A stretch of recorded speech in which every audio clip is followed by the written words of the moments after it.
జూపూడి గారు, సార్ ఈ సరే నైతికత నేను అనేది ఏంటంటే ఇప్పుడు కాలర్ పట్టుకోవాలా లేదా నేను విజ్ఞప్తి చేస్తాను, దయచేసి ప్రజలు ఎవరు ఇట్లా టెంప్ట్ అవ్వకండి, అది తప్పది, నేరం అవుతుంది కూడా, అది పక్కన పెట్టేద్దాం. నైతికత అనేది మనుషులకి చాలా అవసరం. ఈరోజు చంద్రబాబు నాయుడు గారు కానీ, లోకేష్ గారు కానీ, లేకపోతే పవన్ కళ్యాణ్ గారు కానీ ప్రజలకు సమాధానం చెప్పాల్సిన అవసరం ఉందా లేదా? కాలర్ పట్టుకోమని స్టేట్మెంట్ ఇచ్చేసి ఈ విధంగా మోసం చేయడం కరెక్టేనా?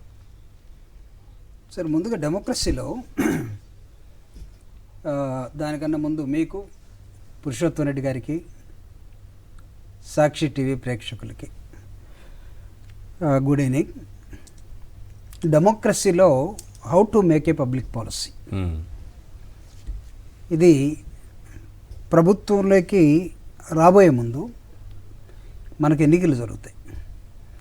ఎన్నికలు జరిగే సమయంలో ఇచ్చేటటువంటి ప్రామిసెస్ మామూలుగా నిన్నగాక మొన్న జరిగినటువంటి అమెరికా ఎన్నికలు అయితే అక్కడ ఇద్దరు ప్రెసిడెంట్లుగా నిలబడే ఉంటారు. ఇరు వర్గాలు, రెండు పార్టీల నాయకులు సుదీర్ఘకాలంగా ఒక 6 నెలలు ప్రజల్లోకి వెళ్తారు, డిబేట్లు పెడతారు. వాళ్ళు ఏమేమి చేయదలుచుకున్నారో ఆ పార్టీ కానీ వీళ్ళు కానీ మొత్తం ప్రజలకు చెప్తారు.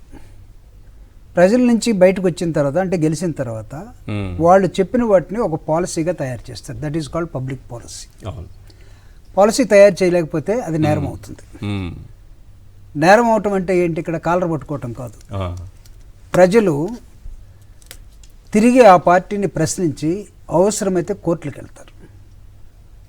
మీ ప్రామిసెస్ విని, మీ మాటలు విని మిమ్మల్ని మేము గెలిపించాం, మా అమూల్యమైనటువంటి ఓటుని మీకోసం 4 సంవత్సరాలు పరిపాలించడం కోసం మేము ఇచ్చాం.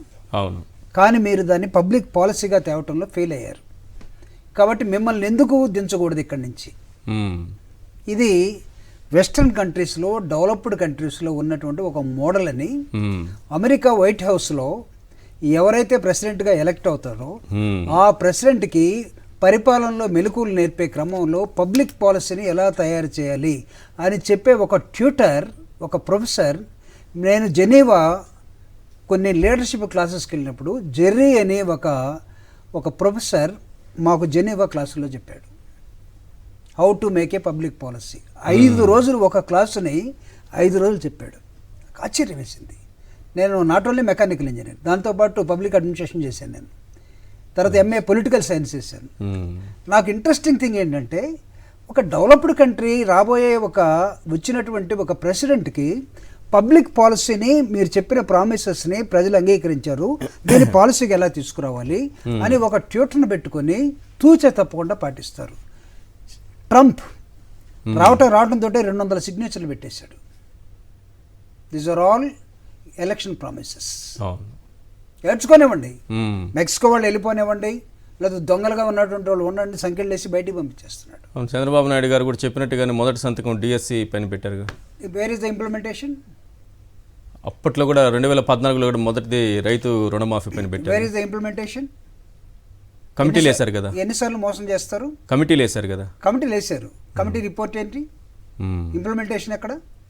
నేను ఇక్కడ ఏం చెప్పదలుచుకున్నానంటే, అంటే జగన్మోహన్ రెడ్డి గారి పరిపాలన మొత్తం కూడా సంక్షేమానికి వెళ్ళిపోతూ ఉంది.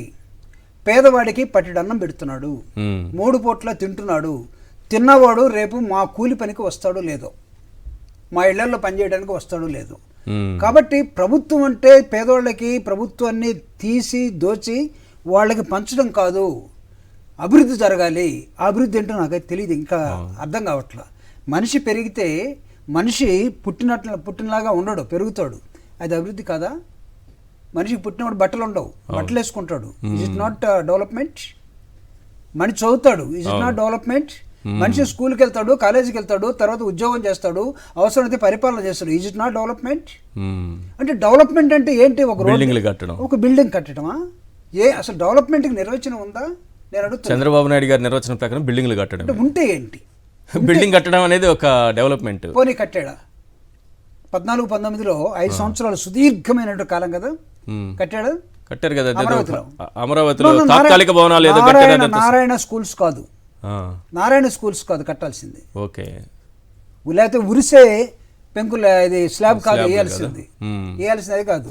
అవి కట్టి కూడా వాటిని ఏమన్నారంటే టెంపరీ అన్నారు. If it is temporary, where is the permanent construction? 5 సంవత్సరాలు చూపించలేదుగా. దీన్ని ఏమంటాం మనం? నువ్వు పబ్లిక్ పాలసీలో ఫెయిల్ అయ్యావు. మ్మ్. పబ్లిక్ పాలసీలో 2014 నుంచి 2019 దాకా నీ కూటమి పేరుతోటో లేకపోతే రాష్ట్రం విడిపోయింది కాబట్టి ఇప్పుడు విడిపోయిన రాష్ట్రానికి ఒక అనుభవం ఉన్న నాయకుడు కావాలి అనే దాన్ని ఎస్టాబ్లిష్ చేసి, అంటే పాపం జగన్మోహన్ రెడ్డి గారు ప్రజాదరణ ఉన్నా రైట్. అనుభవం లేదు పరిపాలనలో. కాబట్టి జగన్మోహన్ రెడ్డి గారిని ఏదో ఒకటి చెప్పి ఏదో ఒక విధంగా నువ్వు నెక్స్ట్ వద్దు లేవయ్యా, ఇప్పుడు మాత్రం ఈ రాష్ట్రం విడిపోయిన తర్వాత 30-40 సంవత్సరాలు ఇండస్ట్రీ ఉన్నటువంటి ఒక బాహుబలి కావాలి. కాబట్టి మేము ఢిల్లీ నుంచి సపోర్ట్ చేస్తున్నాం. సినిమాలో నేను పార్టీ పెట్టకపోయినా నేను మధ్యలో దూరి మీ ఇద్దరి మధ్యలో నా సపోర్ట్ అంతా నీకు ఇస్తాం. పవన్ కళ్యాణ్ సపోర్ట్ ఏంటప్పుడు పార్టీ కాదు, పార్టీ లేదు. ఇప్పుడు ఉందా? ఇప్పుడు ఉంది. ఏ పార్టీ? జనసేన. నో, పవన్ కళ్యాణ్కి ఇప్పుడు కూడా పార్టీ లేదు.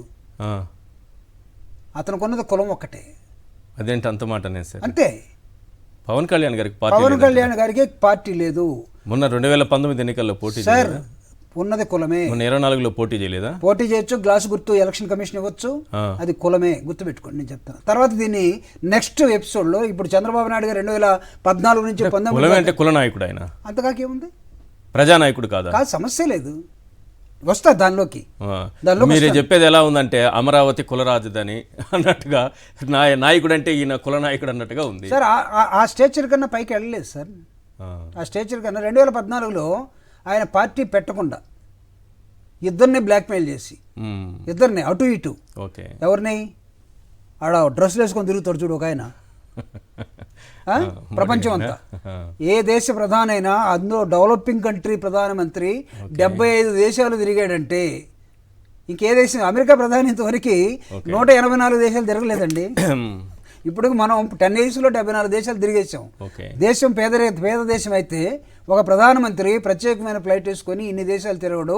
పేదరికాన్ని 35% కన్నా ఈ దేశం నుంచి ఇంకా తగ్గించలేకపోతా ఉన్నాం, సిగ్గుపడాలి. దాని పక్కన పెడదాం. ఇక్కడ నేను పబ్లిక్ పాలసీకి వచ్చినప్పుడు 2014-19 మధ్యలో చేసినటువంటి బురుడి ఏదైతే ఉందో అనుభవం అని చెప్పి తీసుకొచ్చాడు. అనుభవాన్ని తీసుకొచ్చిన తర్వాత ప్రజలు ఏం చేశారంటే, ఇతనికి ఏమాత్రం అనుభవం లేదు, ఇతను నారాయణ స్కూల్స్తోనే మేనేజ్ చేశాడు, ఇతను బ్రోచర్స్తోనే రియల్ ఎస్టేట్ లాగా మేనేజ్ చేశాడు, ఇతను పాత అబద్ధాల కోరే అని ప్రజలు భావించి 2019లో అనుభవం లేదనుకొని పొరపాటు పడ్డాం. కాబట్టి జగన్మోహన్ రెడ్డి గారు నిరంతరం ప్రజల్లో ఉన్నాడు, ఆయనకు ఒక అవకాశం ఇద్దామని ఇచ్చారు. సార్ ఇక్కడ నేను ఒక అవకాశం అన్నాను, ఎందుకంటే అది వైఎస్ఆర్ కాంగ్రెస్ పార్టీ అడిగి ఉండొచ్చు, ప్రజలు కూడా భావించి ఉండవచ్చు. ఆయన ఏం చెప్పాడు? నేను సంక్షేమాన్ని అభివృద్ధిని తీసుకొస్తానన్నాడు జగన్మోహన్ రెడ్డి గారు. నాకు అబద్ధాలు చెప్పడం చేత కాదు, 2014లో కూడా చెప్పాడు. అబద్ధాలు చెప్పడం చేత కాదు, రైతు రుణమాఫీ నేను కూడా అంటే, రైతులకి నేను విద్యుత్ ఛార్జీల్లోకి లేకపోతే ఇస్తానంటే ఆ రోజు ఆయన గెలిచేవాడు. దయచేసి నాకు అబద్ధాలు చేతగావు, నేను మాట్లాడలేను, ఓడిపోయినా పర్వాలేదు కానీ సిద్ధమయ్యాడు.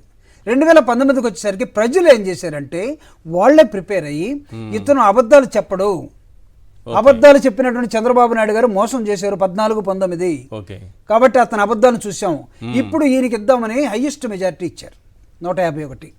జగన్మోహన్ రెడ్డి గారు 151ని చూసుకొని ఎప్పుడైనా సరే తను చెప్పింది చేయకుండా మానేశాడు. లేదు, ఇక్కడ ఛాలెంజ్ 99% చేశారు. ఇక్కడ ఛాలెంజ్ ఐ విల్ సే 100%. ఎందుకంటే చెప్పనే కూడా చేశాడు. కరెక్ట్, అది కూడా యాడ్ చేస్తే మీరు చెప్పినట్టు 100%. ఏమన్నారు అప్పుడు? ఓమ్మో ఇది వెనిజులా అయిపోయింది, ఇది శ్రీలంక అయిపోయింది, అసలు ఇంకా ఏమీ లేదు మా భారతదేశంలో. ఆంధ్రప్రదేశ్ అనేది గాడిదలు రాయడానికి రిజర్వ్ బ్యాంక్ ఉంది, గాడిదలు రాయడానికి సెంట్రల్ గవర్నమెంట్ ఉంది, గాడిదలు రాయడానికి ప్రపంచ బ్యాంక్ ఉంది. ఏ రాష్ట్రమైనా ఏ దేశమైనా అప్పుల్లోకి వెళ్తా ఉంటే, ఒకళ్ళు ఇబ్బందులు పడతా ఉంటే సహాయం చేయటం కోసం ఊరకు కాదు, మళ్ళీ they will take money. Federal సిస్టంలో ఒక రాష్ట్ర ముఖ్యమంత్రి ప్రజలకు ఇచ్చినటువంటి అనేకమైన వాగ్దానాల్ని మేనిఫెస్టో ప్రకారం 1 after 1 అతను పరిచయం చేసుకుంటూ దాన్ని సఫలీకృతం చేస్తూ పోతూ ఉంటే, జగన్మోహన్ రెడ్డి గారి మీద ఏం చెప్పించారంటే బయట నుంచి ఇతను మొత్తం అప్పుల్లోకి నెట్టేశారు. ఎన్ని లక్షల కోట్లు అండి? 14 లక్షల కోట్లు. కానీ తిరిగి వీళ్ళు అధికారంలోకి వచ్చిన తర్వాత బడ్జెట్ సమావేశాల్లో ఎన్ని లక్షలుగా తేల్చారు దాన్ని? 6,30,00,000 కోట్ల రూపాయలు తేల్చారు. అంటే నువ్వు ఎంత అబద్ధం చెప్పావు? అప్పుడు 14 అంటే ఏమయ్యా 14 లక్షల కోట్లు అన్నావు, ఇప్పుడు ఎందుకు 6 చూపిస్తున్నావు? 6 ఎందుకు చూపిస్తున్నావు? అంటే నువ్వు అబద్ధం చెప్పలేదా?